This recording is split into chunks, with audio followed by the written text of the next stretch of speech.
Hey, what's up YouTube? Bill Faulkner with Faulkner Custom Rods. Another video for you by popular demand, and this one's a little different. Tackle craft more than rod building, but how to rig slow pitch jigging assist hooks. If you are into slow pitch jigging like I am, or if you're trying to get into it, you probably already know that one of the hardest parts about getting started is the lack of availability and access to the equipment you need in the US, right? So if you want to get into slow pitch jigging, you have to want it. You got to know, you got to go find your jigs, you got to go find your hooks, find your assist cord, find your solid rings, find your split rings, all those kinds of things. And so happy to put together a tutorial on this. If you'd asked me to do this about 6 weeks ago, prior to the 2019 red snapper season, I would have taught you a different way. But I have since been taught a method that I believe is a better mousetrap by Captain Benny Ortiz. You can follow Benny at Mr. Benny Ortiz on Instagram. He also has a great Facebook page. A little bit about him: he is an Accurate Pro Staff member. He is a Temple Reef Rods Pro Staffer and is doing some really exciting work developing new and evolved slow pitch jigging rods for the specific applications we're fishing here in the US. He teaches a lot of slow pitch jigging seminars all over Florida at various tackle places and in other places, just not in Alabama yet, which I'm going to keep working on him on that. Also a very generous guy when it comes to sharing knowledge and teaching. And what I can tell you is I don't pretend to know him personally very well, but based on all the advice he's given me and how it's worked out for me in the field, I would tell you he is a very experienced slow pitch jigger, maybe the most experienced American slow pitch jigger. And he's a very practical and intelligent guy. And I value his advice, and everything he's ever told me has proven true on the water in actual use. And so he is the one that taught me and showed me the way to tie these slow pitch jigging assist hooks.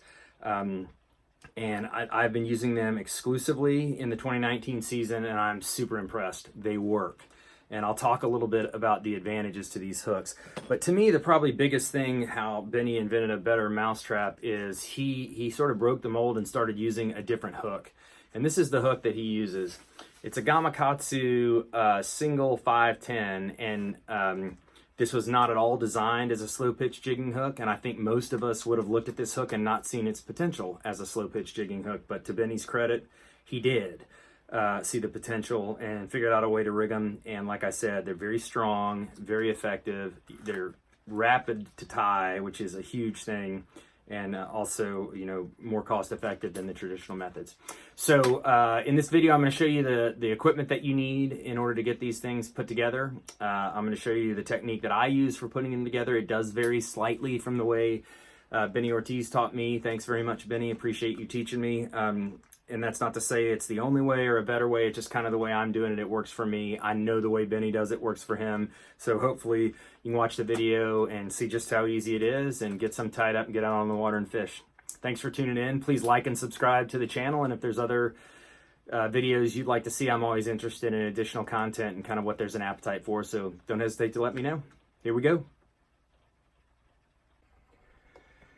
I want to talk a little bit about the advantages of this non-traditional style of assist hook versus the traditional style of assist hook. So in most slow pitch jigging, and most of the anglers in Asia and Japan, as I understand it, they're actually using hooks like these, which are very high quality hook, a decoy pike.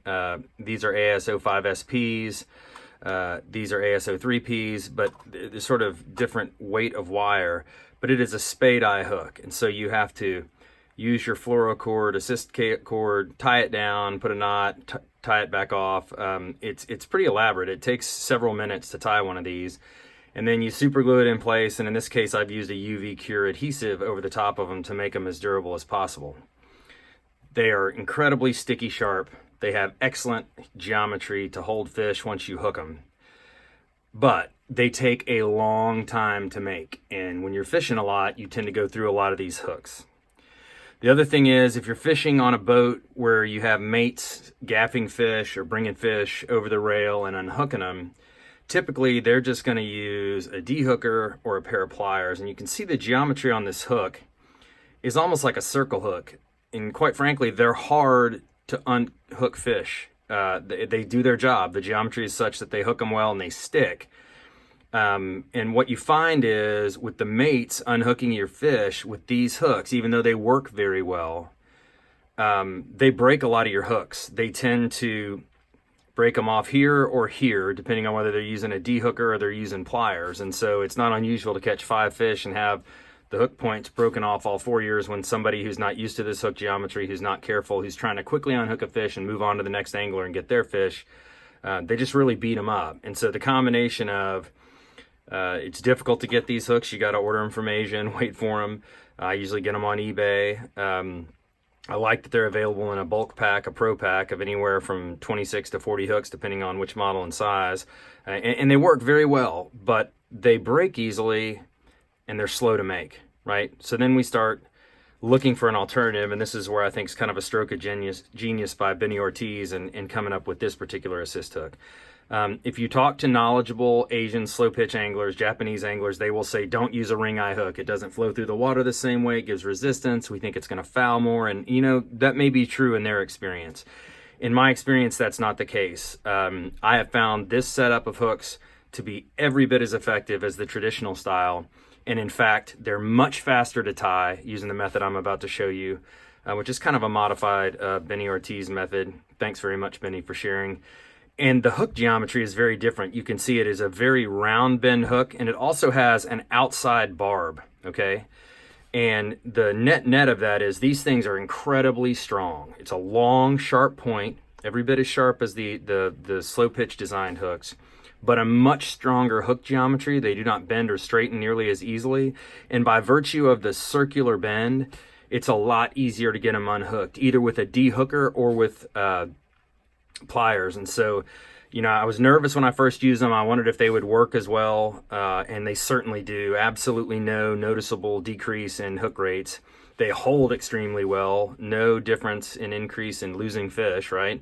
And actually, you can fish all day on a set of hooks and they don't get broken. And I think that's just because of the geometry and the much heavier wire. So again, actual mileage may vary. You shouldn't take my word for it or Benny Ortiz's word for it, anybody's word for it. You should make some and try them yourself, and that's what I did. But for me, these are just as effective. They're much faster to make, which means less time tying and more time fishing, and they last longer and are more durable. So to me, it's a really good combination of performance that makes it worth learning this technique. So one of the real advantages to tying these on your own versus buying them is your ability to control the length. And so I've just grabbed a jig, and I literally just unclipped this off a rod. We were just catching fish with this particular jig in Venice, Louisiana last weekend. You can see I've got it rigged with the assist hooks at both ends the way it ought to be, and I just am attaching the jig to a ball bearing swivel that is tied to my leader with a TN knot, which is essentially an AG chain knot that goes through the eye 3 times. But it's nice to have control of the length. In a perfect world, when you've got your jig rigged correctly, if I move these hooks towards the middle, they will just barely overlap, but not so much so that they can hook one another. If these are too long, they will actually foul and hook one another. And so that's kind of what you're looking for. And so, you know, different size and style jigs of the same weight can be very different in dimensions. So this is a 180 gram jig.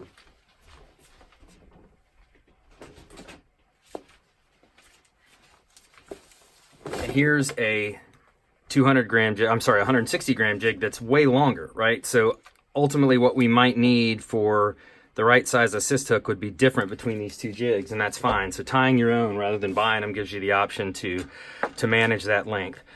That being said, I generally am tying them all about the same length so that they work on my shortest jigs, which are generally my NLO jig skins in the smaller sizes. And so if they're short enough to work on those, I can certainly fish them on a longer jig. I'm not personally seeing missed fish from the jigs, the hooks not touching in the middle. I think you tend to reel the fish in with all 4 hooks in them somewhere, partially by virtue of how sharp these hooks are and partially by the way they you know, hit the jigs and how aggressively they come after them. But so generally I would recommend do what you want, and you can if you're fishing a lot of the same size or style of jigs, then by all means tweak your lengths. Just know that you have the ability to control the length of the finished assist hooks based on how much cord you use when you measure it out and tie them. But I'm going to keep all mine relatively short, about like this, because that gives me an option where they can go on just about any jig I have in my box. All right, let's talk about what you're going to need to tie these American style assist hooks, compliments of Captain Benny Ortiz. So first you're going to need the hooks, the Gamakatsu 510 inline singles, which are really designed to replace trebles as inline singles on big plugs and poppers and things like that, make an excellent assist hook. You're going to need some cord. So I like the Jigging World 130 pound Kevlar, but you can also use micro paracord, and you can get this at a number of places, but it's just the 1.18 millimeter, usually comes in a 125 foot roll. You can use whatever colors you want. Captain Benny likes to use different color cords for the different sizes, so he can quickly tell at a glance which size hook he's using, and that's a great pointer.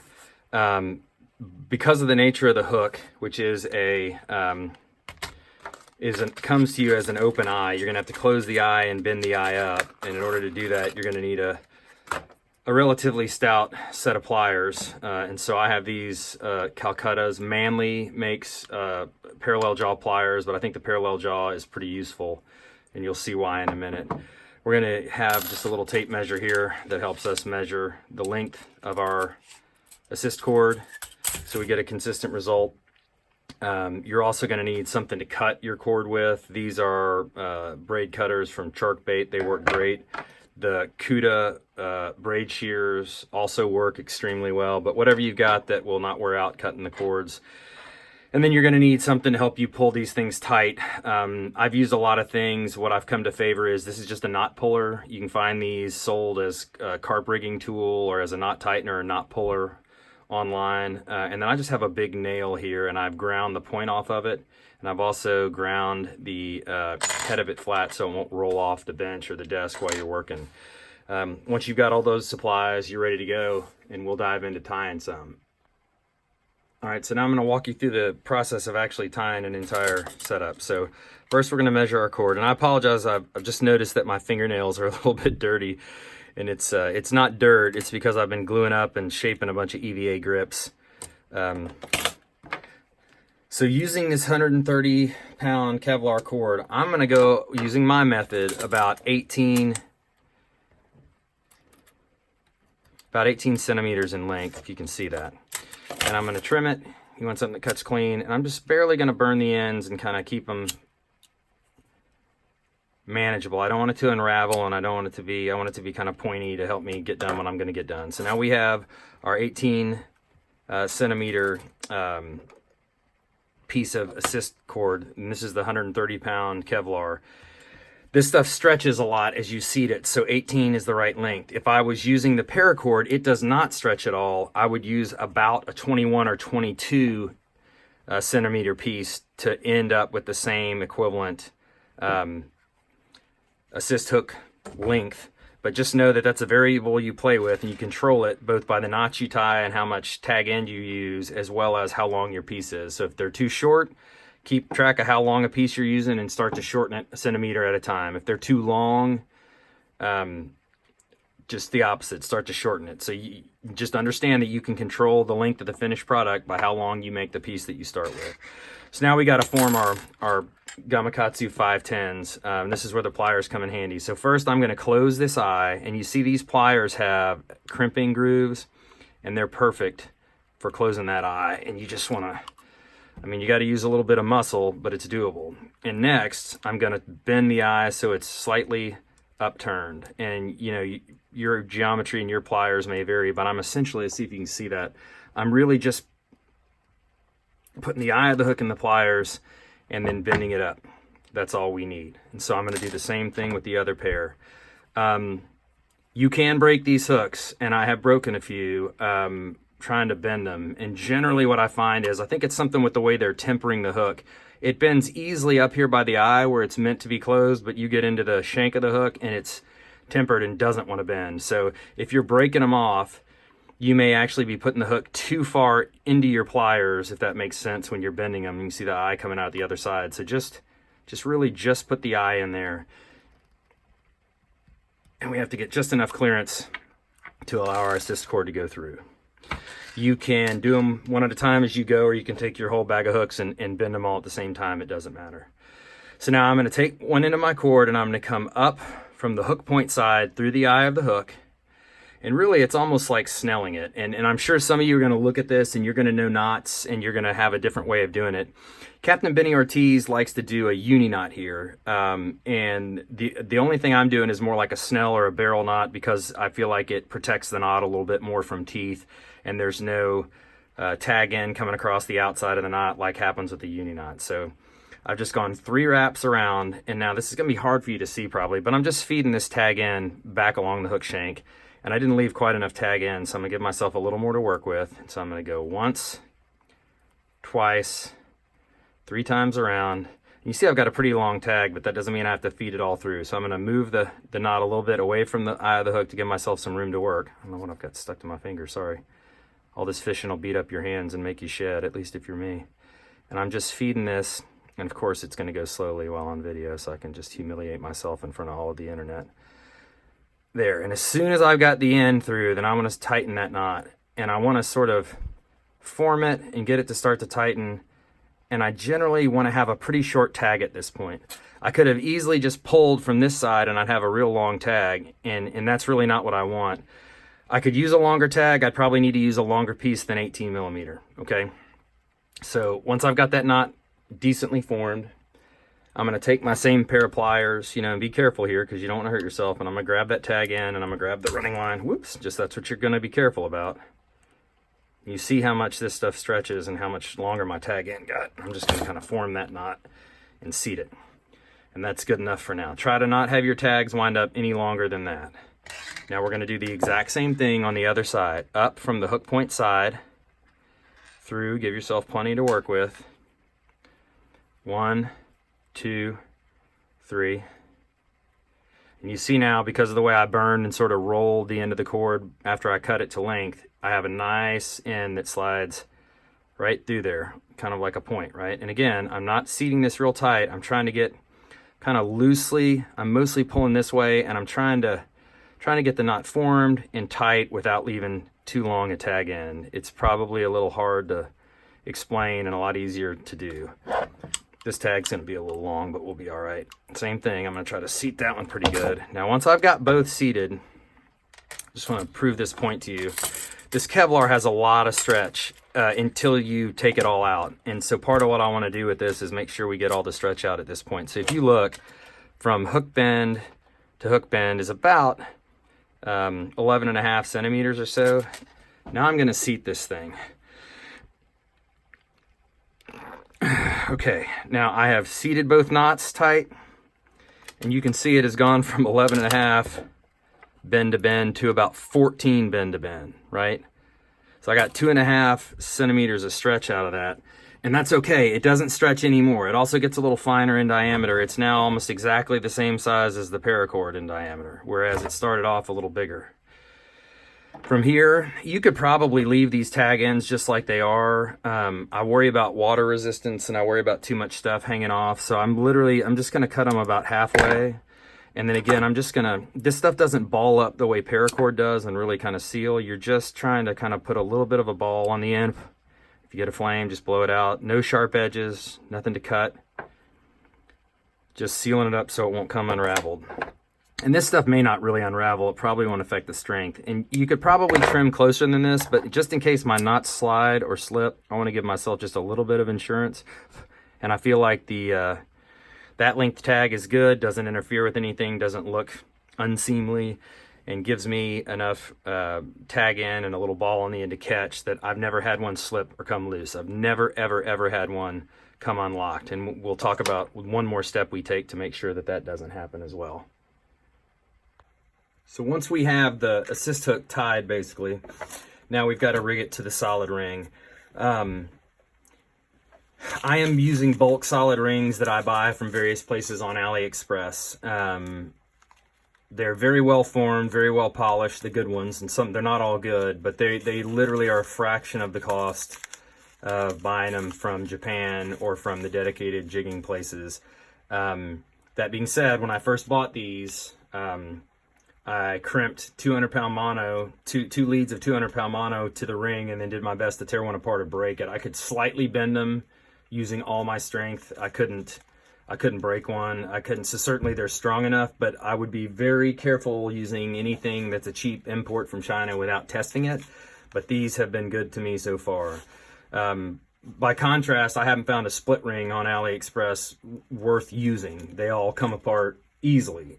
So, you know, you get what you pay for, buyer beware, but, you know, in those places where you can save some money, you do save some money on the micro paracord compared to, you know, the Kevlar cord. And solid rings, in my personal experience, are a place you can actually save a little money and get away with buying them in bulk from a tackle supply place on AliExpress.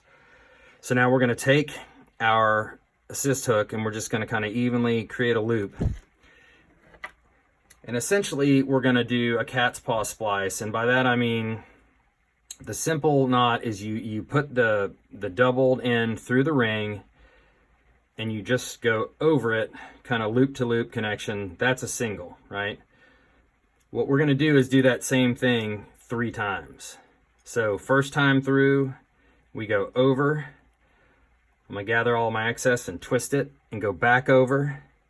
And now it starts to get a little bit tight here. I gather all my excess again and go back over a 3rd time. And I hope you can see that. As long as you understand what we're trying to accomplish, then you'll figure it out. And I go ahead and put my knot puller through there so it doesn't go loose or pop free on me. And you sort of want to manage the shape of it. And I've sort of gotten it without tightening it or fully forming it. That's kind of what it looks like, right? So we've gone through the eye and we've got 2 times around the standing line. So now's where my nail comes in handy. I'm gonna try to see if I can do this on stage, but you're gonna really pull hard to seat it. And then once I've seated it, I'm actually gonna pull it pretty hard that way. And then one more time, get it in there and seat it again. Now I just want to check is if I've done it right, the hooks sort of face in towards one another and want to naturally rest that way. That one fortunately came out perfectly. A lot of times they don't. It might end up like that with one hook facing the wrong way. So then what you want to do is grab a hold of it and pull and twist whichever way you need to get until you get them sort of aligned into the right shape. But that's what we're after. And then the only other thing that I'm going to do at this point is I'm going to hit a couple of places with some high quality CA glue.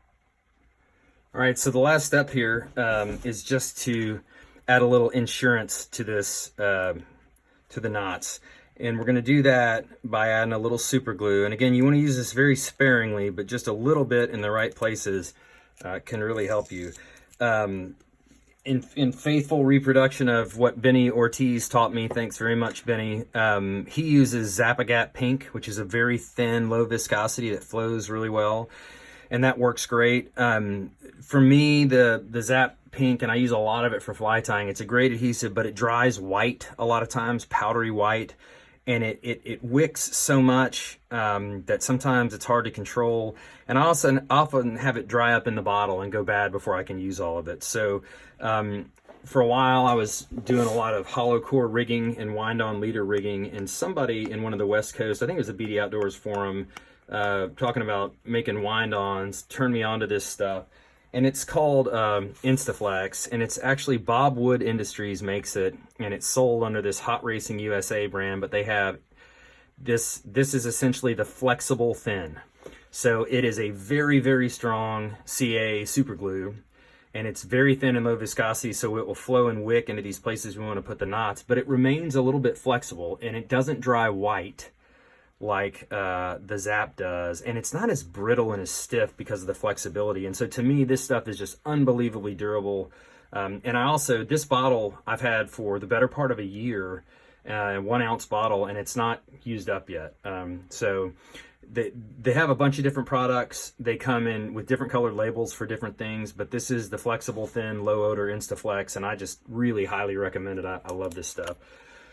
So we're going to take the top off, and we're really going to hit 3 places. Right here on the barrel of each one of the knots and then right in here, actually on this side, right in here on this knot. And you know, a little bit of wicking's okay. We would love to get just the knot and not have any of it wick into the cord, but again, based on the flexibility of it, you'll be all right if you have a little bit that wicks. So I'm just going to hit it way up here by the ring. Hopefully you'll be able to see when it comes out. It doesn't take much. So there, it's already out. You can see that Kevlar just slightly darkening there. That means I've got it. And I'm going to hit the outside here on both of these knots. And then just for good measure, I'm going to set them aside kind of in the shape that we want them to be when they're on the jig, and just let them dry. And that's all there is to it. From here, you're going to take a high quality split ring, and you're going to put one of these on each end of your jigs. Some people only use one end. That's up to you. Experiment, figure out what works for you. I always use a pair of assist hooks at each end of the jig, unless we are specifically just fishing for fun out of season and we're going to have to let everything go. And then you don't want to put a bunch of hooks in fish. I don't want to feed the sharks any more than I have to. So if you use this stuff, just take good care of your bottle, keep it clean and wiped off every time, keep the cap on tight. It'll last a long time. And until the next time, tight lines and good fishing.